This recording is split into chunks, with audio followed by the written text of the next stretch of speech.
Hello guys, welcome to my channel. तो चलिए आज डिस्कस करते हैं कल किस तरीका से कौन सा स्टॉक में हम काम करने वाले हैं, कौन सा 4 स्टॉक्स आपके लिए मैंने चुन कर रखा है। उसके पहले मैं कोई भी स्टॉक्स के बारे में डिस्कशन करूं उसके पहले मैं अपने निफ्टी और बैंक निफ्टी के बारे में थोड़ा सा ओवरव्यू दे देता हूं, ताकि किस तरीका से आने वाले वीक में मार्केट काम कर सकता है। ठीक है, तो चलिए स्टार्ट करते हैं। आप देख सकते हैं कि लास्ट 2 डेज जो हमारा ट्रेडिंग डेज हुआ है, एक रेंज में फंस के रह गया है। ठीक है, इसका मतलब क्या है, बायर्स अबव लेवल को होल्ड कर रहे हैं।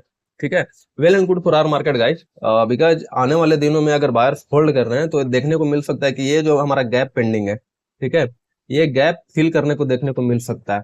और ये जो एटीएच है, अगर ये फिल हुआ तो आने वाले दिनों में ये भी देखने को मिल सकता है, अगर यहाँ पे कंसोलिडेशन हुआ तो न्यू एटीएच हमें देखने के लिए भी मिल सकता है। ये सारा प्रिडिक्शन है गाइस, ठीक है, मिल सकता है। लेकिन अगर सेलर्स यहाँ पे फिर से हावी हुए तो फिर से एक बार हमें नीचे के लेवल्स देखने को मिल सकता है। तो वो तो चलिए आने वाले दिनों में जैसा मार्केट मूव करेगा हम लोग डिस्कशन करते रहेंगे। ठीक है, एक बार बैंक निफ्टी को भी देख लेते हैं, बैंक निफ्टी किस तरीका से कामकाज कर रहा है। बैंक निफ्टी भी almost and almost same level पे होल्ड किया है पिछला 2 दिन का जो ट्रेडिंग सेशन है। एयरली चार्ट पे हम लोग डिस्कशन कर रहे हैं, तो इसमें भी बायर्स एक अच्छा लेवल पे यहाँ जो रेसिस्टेंस है इसी के आसपास होल्ड कर रहे हैं। अगर इसको तोड़ता है तो इसमें भी आने वाले दिनों में एक अच्छा सा मूवमेंट देखने को मिल सकता है अपर साइड में। ठीक है, चलिए अब हम डिस्कस करते हैं कि हमने कौन से 4 स्टॉक्स पिक किए हैं। और वीडियो देखना ना भूलेगा, क्योंकि जो पिछला दिन हमने 4 स्टॉक्स पिक किया था लाइव मार्केट एनालिसिस में, हमने आके उसके बारे में डिस्कशन किया था कि कैसे कौन सा स्टॉक परफॉर्मेंस किए हैं। बहुत ही अच्छा 2-3 स्टॉक्स हमारा परफॉर्म किया था 4 स्टॉक्स में। एक में तो एंट्री नहीं मिली, बाकी जिसमें एंट्री मिली 1 into 2 1 into 3 टारगेट भी मिला है। तो मेक श्योर आप लेवल्स को मार्क करते रहें। ठीक है, चलिए आज का स्टॉक्स एनालिसिस स्टार्ट करते हैं। हमारे रडार पे कौन कौन से 4 स्टॉक्स हैं। तो पहला स्टॉक है हमारा टोरेंट पावर। ठीक है, टोरेंट पावर लिमिटेड। दूसरा है इंद्रप्रस्थ गैस लिमिटेड। तीसरा है कोल इंडिया लिमिटेड। और चौथा है भारतीय एयरटेल। ठीक है, जो हम सारा लोग सिम यूज करते हैं, तो वही एयरटेल। सारे स्टॉक्स का डिटेल एनालिसिस करेंगे guys, so wait until the last. आप सारे लेवल्स मार्क करेंगे, कैसे कहाँ पे किस तरीका से एंट्री करना है, कैसे लेवल पे एंट्री करना है, क्या देखना है कि हमें एंट्री करते समय कितना एसएल लगाना है, कितना टारगेट रखना है, सारा चीज डिटेल में एनालिसिस करने वाले हैं। तो आप चैनल के वीडियो के लास्ट तक बने रहें। और अगर मेरा एनालिसिस आप लोग को सही लगता है गाइस, तो please please please like and subscribe the channel and make sure to comment down if you face something or if you find something, so that we can take the discussion into our next video। तो चलिए start करते हैं सबसे पहला Torrent power के साथ। Torrent power एक बार day chart पहले में देखते हैं किस तरीका से काम काज कर रहा है। ये 2-3 दिन पहले भी हमने इस स्टॉक्स के बारे में डिस्कशन किया था। ठीक है, ये जो लेवल है गाइज, यहाँ पे कंटिन्यूअस यहाँ पे प्राइस होल्ड कर रहा है। ठीक है, जब हमने यहाँ पे दिया था तो ये बड़ा सा एक बायर से कैंडल बना है, फिर से यहाँ पे सेलर लोग एक्टिव होकर यहाँ पे प्राइस लेकर आए हैं। ठीक है, इसी लेवल पे यहाँ पे कैसे ट्रेड कर सकते हैं, यहाँ पे आप देख सकते हैं कि बायर एक्टिव हुए, यहाँ से फिर सेलर पुश किए, मोर और लेस शॉर्ट, ये एक सपोर्ट बन चुका है और एक ट्रेंड लाइन इधर से आ रही है। ठीक है, तो अब हम यहाँ पे क्या एक्सपेक्ट कर सकते हैं कि जिस तरीका से यहाँ पे बायर्स हैवी हुए हैं, ठीक है, एक बार फिर से हमें कुछ मोमेंटम अप साइड में देखने को मिल सकता है। ठीक है, मिल सकता है, हमने ये नहीं कहा कि मिलेगा ही, मिल सकता है। अगर नीचे टूटेगा तो ये टारगेट हमारा, ये जो गैप अप पेंडिंग है, ये फिल देखने को भी मिल सकता है अगर नीचे की ओर निकलता है। तो उसके लिए हम एक बार 15 मिनट के चार्ट पर डिस्कशन करते हैं कि किस तरीका से इसमें हम कामकाज कर सकते हैं। चलिए स्टार्ट करते हैं 15 मिनट का एनालिसिस। तो यहाँ पे क्लियरली हम देख सकते हैं गाइज कि अगर जैसे हमें दोनों साइड के लिए कल रेडी रहना है। ठीक है, यहाँ पे जैसे प्राइस कंसोलिडेट किया है, ठीक है, तो हो सकता है कि सेलर्स नीचे की ओर ले जाए। अगर इस लेवल को तोड़ता है, ये जो हमारा चले, जो यहाँ से एक बार और बाइंग आया था, अगर इस लेवल को तोड़ता है, ठीक है, 1 मिनट, इसका प्रॉपर लेवल हम लोग मार्क कर लेते हैं ताकि प्रॉपर एंट्री करने में हमारे मदद हो सके। तो नहीं नहीं, यहाँ से वीक आया, ठीक है, कोई बात नहीं, हमारा लेवल ऑलरेडी मार्क्ड है। तो चलिए एक बार 15 मिनट के चार्ट में हम देखते हैं कि अगर 15 मिनट के चार्ट पे ये जो लेवल है, एक बार एरिया मार्क कर लेते हैं क्योंकि यहाँ से भी बाइंग आ रखी है, तो एरिया मार्क करने में हमें आसानी होगी। अगर इसके नीचे निकलता है, ठीक है, ये जो एरिया है इसके नीचे 15 मिनट का कैंडल एक क्लोज करता है, ठीक है, तब उस 15 मिनट का सपोज करो ये एक 15 मिनट का कैंडल क्लोज होता है, ठीक है, तो इसका लो पे एंट्री बनाकर हाई का एफएल लगाकर एक डाउन साइड का ट्रेड इनिशिएट करेंगे विथ दिस टारगेट 1612 लेवल का टारगेट अगर नीचे की ओर खुलता है। लेकिन मोर और लेस मुझे जो लगता है, मैं अपना पर्सनल एनालिसिस शेयर करता हूं कि यहाँ से बायर्स हावी हो सकते हैं, ठीक है, क्योंकि यहीं से एक बायर ने पुश किया था। तो हमें दोनों साइड के लिए रेडी रहना है, ऐसा नहीं कि बस एक साइड के लिए रेडी रहना है। अगर नीचे की ओर निकलता है नीचे के लिए हम एनालिसिस कर लिया, अगर ऊपर की ओर निकलता है तो किस लेवल के ऊपर हम बाइंग कर सकते हैं। यहाँ पर जैसे अगर कोई मुझे प्राइस एक्शन मिलता है, ठीक है, डब्ल्यू पैटर्न या फिर कुछ वैसा बुलिश इनगल्फिंग कैंडल 15 मिनट में, एक मतलब हैवी ऐसा कैंडल ऐसा, ठीक है, तो अगर ऐसा कैंडल निकलता है जो कि लास्ट डे का, ये आप लेवल मार्क करके रख सकते हो। अगर इसके ऊपर प्राइस निकलता है, ठीक है, इसको चलिए एक बार लेवल भी मार्क कर देते हैं ताकि ट्रेड लेने में आसानी हो। तो ये जो लेवल है ये 1685 का, ठीक है, अगर इसके ऊपर प्राइस निकलता है, ठीक है, इसके ऊपर प्राइस अगर निकलता है 15 मिनट में, तो फिर एक हम बाई साइड का ट्रेड इनिशिएट करते हैं which first target this one and second target this one. यहाँ भी आप सेकंड टारगेट रख सकते हो, थर्ड टारगेट तो फिर ये हमारा हो ही जाएगा। तो दोनों साइड के लिए हमें रेडी रहना है क्योंकि ऊपर से एक ट्रेंड लाइन भी आ रही है। तो ट्रेंड लाइन का हम एक बार ट्रेंड लाइन भी मार्क कर लेते हैं कि कहाँ पे हमें रेसिस्टेंस देखने को मिल सकता है। सारे केसेस के लिए हमें रेडी रहना है, ठीक है। तो ये जो ट्रेंड लाइन हमारा आ रहा है, ये ट्रेंड लाइन इस तरीका से आप बना सकते हैं, ठीक है। तो ये मोर और लेस यहाँ पे ये जो लेवल है इसी के पास देखने को मिल सकता है, ठीक है। ये तो रहा टोरेंट पावर। दोनों केस में हमें ऊपर नीचे दोनों के लिए रेडी रहना है गाइस, ठीक है, ऐसा नहीं कि बस एक साइड में हमें रेडी रहना, दोनों साइड के लिए हमें रेडी रहना। नेक्स्ट जो हमारा स्टॉक निकल के आता है Indraprastha gas limited. Indraprastha gas limited में देखते हैं, बहुत ही प्यारा, इसमें बहुत ही सिंपल एनालिसिस रखेंगे, ठीक है, क्योंकि आप यहाँ पे देख सकते हो क्या हुआ है। बायर से यहाँ से एक्टिव हुए, ठीक है, प्राइस होल्ड किया, फिर ऊपर गया, फिर से यहाँ पे सेलर एक्टिव हुए, ऊपर गया, फिर से यहाँ पे सेलर एक्टिव हुए हैं, ठीक है। तो ये जो एरिया है, ये एरिया जो है ये हमारा एक सपोर्ट लेवल का काम कर रहा है। अभी 50 EMA के आसपास आया हुआ है, कोई बात नहीं है, हमें उसको इम्पोर्टेंस अभी नहीं देना है। अगर सारे चीज को इम्पोर्टेंस देने लोगे तो फिर ट्रेड नहीं होगा, हर एक जगह पे ट्रेड आपको मिलने लगेगा। हमें क्या करना है, जिस तरीका से बियरिश कैंडल का मूवमेंट बना हुआ है, ठीक है, आप देख सकते हैं यहाँ पे वॉल्यूम नहीं गिर रहा है, ठीक है, तो वॉल्यूम नहीं गिर रहा मतलब कि कहीं ना कहीं बायर्स यहाँ पे फिर से इस लेवल पे अगर मिलता है तो इंटरेस्ट बनाए रखेंगे, ठीक है। तो हमें इस लेवल का एक बार वेट करना है। चलिए 15 मिनट में एक बार देख लेते हैं किस तरीका से हम इस पर ट्रेड कर सकते हैं, ठीक है। हमें इस लेवल के बीच में कुछ नहीं करना है। चलो 15 मिनट पहले डिस्कस कर लेते हैं जो भी लेवल निकल के आता है, ठीक है। देखो तो ये जो लेवल है यहाँ से यहाँ के बीच में हमें कुछ नहीं करना।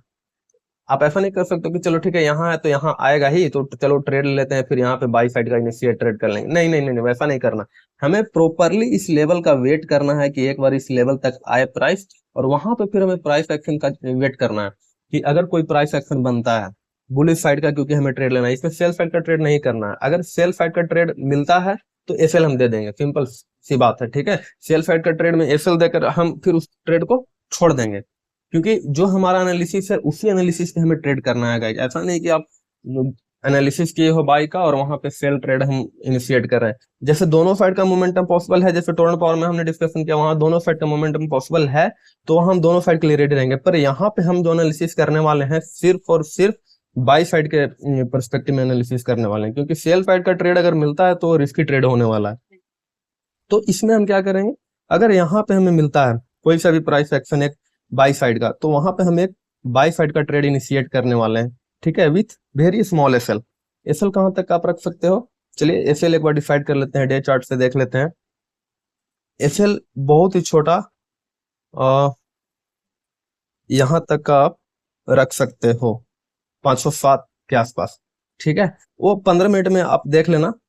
वैसे तो एक अगर लेवल लगा कर चलोगे तो 507 के आसपास एक लेवल दिख रहा है, जो आप एसएल स्ट्रिक्ट एसएल लगा सकते हो। लेकिन अगर यहाँ पे कोई प्राइस एक्शन दिखता है, जैसे डब्ल्यू पैटर्न दिखा या फिर कोई बुलिश कैंडल दिखा, तो उसके कैंडल के नीचे का एसएल वो और छोटा एसएल होगा, वो लगाकर आप यहाँ पे एक बाई साइड का ट्रेड इनिशिएट कर सकते हो with minimum target of this one. ठीक है, हाँ बड़ा टारगेट है, पर इसमें बड़ा ही टारगेट मिलने वाला है गाइस, इसीलिए मैंने ये स्टॉक पिक किया है, इंद्रप्रस्थ गैस लिमिटेड। ठीक है, इसमें सेल साइड का ट्रेड अगर कल मिलता है तो स्ट्रिक्ट नो है। ठीक है, छोड़ देंगे। देखो, जो एनालिसिस करो उसी पे स्ट्रिक्ट रहो, नहीं तो क्या होगा, बार बार आपको सेल साइड मिलेगा, बाई साइड मिलेगा, आप हर एक ट्रेड में घुसोगे। जैसे सेल में मिला, सेल में घुसे, एसएल हिट कर गया, ऊपर आ गया, तो फिर आप कहोगे कि स्टॉक मार्केट बहुत बुरा है। जो एनालिसिस करते हो उसी पे स्ट्रिक्ट रहा करो। 4 स्टॉक हमने यहाँ पे एनालिसिस किया है, 4 में भी अगर 2 ट्रेड भी मिलता है तो वेल एंड गुड, हमारा दिन के लिए बहुत अच्छा है। ठीक है, नेक्स्ट स्टॉक जो हमारा है वो है कोल इंडिया। कोल इंडिया में चलो एक बार डिस्कशन करते हैं कैसे ट्रेड करना है। कोल इंडिया का डे चार्ट पहले खोलता हूँ गाइज, ताकि एक बार देखने को मिले। कोल इंडिया बहुत ही प्यारा लेवल बनाया हुआ है, ये आप देख सकते हो कि कंटिन्यूअस अपसाइड मोमेंटम में 50 डे ईएमए को होल्ड करके चल रहा है। इस पे भी सिर्फ और सिर्फ बाई के लिए हम लुक करने वाले हैं। ठीक है, अगर सेल साइड का ट्रेड मिलता है नहीं करेंगे, छोड़ देंगे। दैट सिंपल, एनालिसिस को इतना सिंपल रखो कि आप कहीं पे कंफ्यूजन नहीं, दूसरा दिन कर लेंगे, क्या दिक्कत है, इतने सारे स्टॉक्स हैं। पर जो स्टॉक्स हम कम से कम एनालिसिस करके लाए हैं, मेहनत किए हैं, उस पे तो जो हमारा एनालिसिस उसी पे स्टिक रहना है। ठीक है, आप यहाँ पे देख सकते हो ऑल टाइम हाई बनाया, सेलर एक्टिव हो गया, फिर से ऑल टाइम के हाई के पास है, सेलर एक्टिव हो सकते हैं। पर अभी क्या है, यहाँ पे गया, प्राइस होल्ड किया, फिर से ऊपर आया है, तो यहाँ पे हम एक बार बाई साइड का ट्रेड जरूर इनिशिएट करेंगे 15 मिनट के चार्ट में देख करके कि 15 मिनट में कैसे ये मोमेंटम कर सकता है। चलिए एक बार देख लेते हैं। वेरी सिंपल एनालिसिस गाइस, इसका जो हायर लेवल है, ये जो हायर लेवल जहां से रेसिस्टेंस बार बार आ रहा है 541 का लेवल, अगर इस लेवल के तोड़ता है, ठीक है, और तोड़ के ऊपर ट्रेड करने लगता है, क्योंकि आप लास्ट मोमेंट में देख सकते हो वॉल्यूम सेलिंग का बढ़ा है, तो हम कुछ नहीं करने वाले हैं सेल साइड में, बस हम इस पे बाई साइड का ट्रेड इनिशिएट करेंगे। अगर तोड़ेगा, नीचे जाता है, छोड़ देंगे, हम कुछ नहीं करने वाले हैं। ये लास्ट बायर्स के लिए डिफेंडिंग लेवल है, अगर इसको भी तोड़ता है तो ये स्टॉक नीचे गिर सकता है, पर हमें सेल साइड का ट्रेड इसमें भी प्लान नहीं करना है, क्योंकि ये अपसाइड का मोमेंटम है बहुत सारा। जैसे यहाँ से गिरा, यहाँ पे सपोर्ट है, यहाँ पे सपोर्ट है, तो कहीं से भी वो उठ सकता है। हम वैसा ट्रेड नहीं लेते हैं जो रिस्की हो। ठीक है, हमें सेफ साइड के लिए ट्रेड करना है। 2 ट्रेड दिन का मिल जाए बहुत ही इनफ है। ठीक है, तो अगर यहाँ पे 15 मिनट का कैंडल एक अच्छा सा क्लोज देता है, अच्छा सा मतलब कैसा हुआ, जैसे इस टाइप का कैंडल, ये जो हमारा बोजू टाइप का कैंडल दिख रहा है, इस टाइप का कैंडल क्लोज हुआ, फिर रिटेस्ट हुआ, तब ये एक न्यू ऑल टाइम हाई लगा सकती है। ठीक है, with SL of this candle हम छोटा सा एसएल आएगा गाइज, तो उसको प्लान करके अपसाइड के लिए एक ट्रेड इनिशिएट कर सकते हैं। ठीक है, ये है कोल इंडिया। जो हमारा लास्ट स्टॉक है वो है भारतीय एयरटेल। एयरटेल में एक बार डिस्कशन करते हैं किस तरीका से कामकाज कर सकते हैं। बहुत ही प्यारा, इसमें भी प्राइस एक्शन देखने को मिल सकता है। आप देखो यहाँ पे, जैसे कि कंटिन्यू यहाँ से ऑल टाइम हाई लगाया, सेलर एक्टिव हुए। ठीक है, सेलर ने फिर से बायर इस प्राइस को ऊपर लाया, फिर से यहाँ पे सेलर एक्टिव हुए। ठीक है, फिर से यहाँ पे बायर इस लेवल के आसपास प्राइस को लाने की कोशिश कर रहे हैं। ठीक है, इस बार फिर से क्या होगा, सेलर इस ट्रेंड लाइन के आसपास फिर से एक्टिव होने की कोशिश करेंगे, और कोशिश इसलिए करेंगे, क्यों चांसेस हैं, क्योंकि आप देखोगे ये जो हायर एंड हायर कैंडल लगा रहा है, ठीक है, आप यहाँ पे देखना वीक छोड़ रहा है, मतलब कि सेलर थोड़ा थोड़ा एक्टिव हो रहे हैं, और कंटिन्यू ऐसा वन साइड कोई भी स्टॉक मोमेंटम नहीं करता है। जो भी स्टॉक मोमेंट करता है थोड़ा सा इम्पल्सिव होता है, फिर करेक्टिव मोड आता है, इम्पल्सिव चलता है, फिर करेक्टिव वेव आता है। पर यहाँ पे आप देख सकते हो कि पिरामिड टाइप का एक ही टावर टाइप स्टॉक चल रहा है, तो ऐसे स्टॉक नहीं चलता है। तो अगर इस लेवल के आसपास, ये जो ट्रेंड लाइन है, इस लेवल के आसपास हमें एक सेलिंग साइड का कोई भी पैटर्न दिखता है, तो हम इस पे सेल साइड का ट्रेड इनिशिएट करने वाले हैं। व्हाट इफ कि अगर बाई साइड का ट्रेड इसमें मिलता है, अगर इस लेवल के ऊपर बाई साइड का ट्रेड इनिशिएट वैसा होता है तो उसके बारे में भी हम डिस्कशन करने वाले हैं। तो एक बार 15 मिनट के चार्ट को इसको देखते हैं कैसे इसमें हम ट्रेड कर सकते हैं। तो चलो यहाँ पे स्टार्ट करते हैं। अगर यहाँ पे कोई भी जैसे एम पैटर्न दिखे या फिर डोजी कैंडल दिखे 15 मिनट में, ठीक है, तो आप श्योरली एक ट्रेड साइड सेल साइड का ट्रेड इनिशिएट कर सकते हो यहाँ पे एंट्री और with high of this candle SL लगा के, ठीक है। अगर क्या टारगेट कहाँ पे होगा, पहला टारगेट तो ये दिख रहा है, दूसरा टारगेट ये दिख रहा है, टारगेट इसमें बहुत सारे सेल साइड में मिलेंगे, ठीक है, तो उसके लिए चिंता करने की बात नहीं है। पहला तो ये दिख रहा है, उसके बाद ये दिख रहा है। चलो एक बार इसको प्रॉपर मार्क कर देते हैं ताकि आप अगर टारगेट के लिए वेट करो तो ये टारगेट पहला हो जाएगा, ठीक है, दूसरा ये टारगेट हो जाएगा, ठीक है, तीसरा भी चलो मार्क कर देता हूँ कि अगर दिन आ ही गया तो फिर क्या कर सकते हैं, बाइंग यहाँ से आई है, ठीक है, तो ये तीसरा टारगेट हमें देखने को मिल सकता है। अगर व्हाट इफ कि अगर ये ऊपर निकल जाए, ठीक है, ऊपर निकला, ठीक है, तो इमीडिएट यहाँ पर ट्रेड नहीं बनानी है, ठीक है, इमीडिएट यहाँ पे नहीं बनानी है। आप 15 से 20 मिनट आधा घंटा तक वेट करना इस प्राइस को होल्ड कर रहा है या नहीं कर रहा है, ठीक है, क्योंकि क्या होता है फेक ब्रेकआउट भी होता है, ब्रेकआउट हुआ फिर से प्राइस नीचे आ गया, तो उस मोमेंट में भी हम सेल साइड के लिए एक्टिव रहेंगे, ठीक है। अगर इस लेवल को होल्ड करके इसका हाई अगर फिर से तोड़ता है तभी हम इसमें बाई साइड का इनिशिएट कर सकते हैं, ठीक है, छोटा छोटा टारगेट 181 182 ट्रेल करते चलेंगे, ठीक है, लेकिन मोस्ट प्रोबेबली इसमें सेल साइड के लिए ट्रेड के लिए ही एक्टिव रहना है, ठीक है। तो जिसमें सेल साइड का ट्रेड के लिए एक्टिव रहना है उसमें सेल के लिए देखना है, जिसमें बाई के लिए हमने डिस्कशन किया बाई के लिए देखना है, जिसमें दोनों साइड के लिए डिस्कशन किया है उस तरीका से हम अपना ट्रेड के लिए वेट करते रहेंगे, ठीक है। और बिना प्रॉपर लॉजिक का किसी ट्रेड में इंटर नहीं करना है, बिना किसी पैटर्न के। हाँ, ये नहीं कि बस यहाँ पे आया तो बस हम सेल ही होगा, नहीं नहीं नहीं, यहाँ पे पैटर्न का वेट करना है, ठीक है। हो सके ब्रेकआउट कर दे तो ब्रेकआउट के लिए भी यहाँ पैटर्न का वेट करना है। कैसे पैटर्न का वेट करेंगे, सपोज ब्रेकआउट किया, रिटेस्ट किया, थोड़ा देर होल्ड किया, फिर से निकला, तब हम इसमें इंटर करेंगे, ठीक है। ऐसा नहीं कि बस ब्रेकआउट किया तो इसके कैंडल पे हाई पे एंटर करेंगे, नहीं नहीं नहीं, वैसा नहीं, बिल्कुल भी नहीं करना है, ठीक है। तो चलिए इसी के साथ आई होप कि आपको एनालिसिस अच्छा लगा होगा। अगर अच्छा लगा होगा मेरा एनालिसिस गाइड तो please like the video, subscribe my channel. फिर मिलते हैं किसी अगले नए वीडियो में, तब तक के लिए धन्यवाद।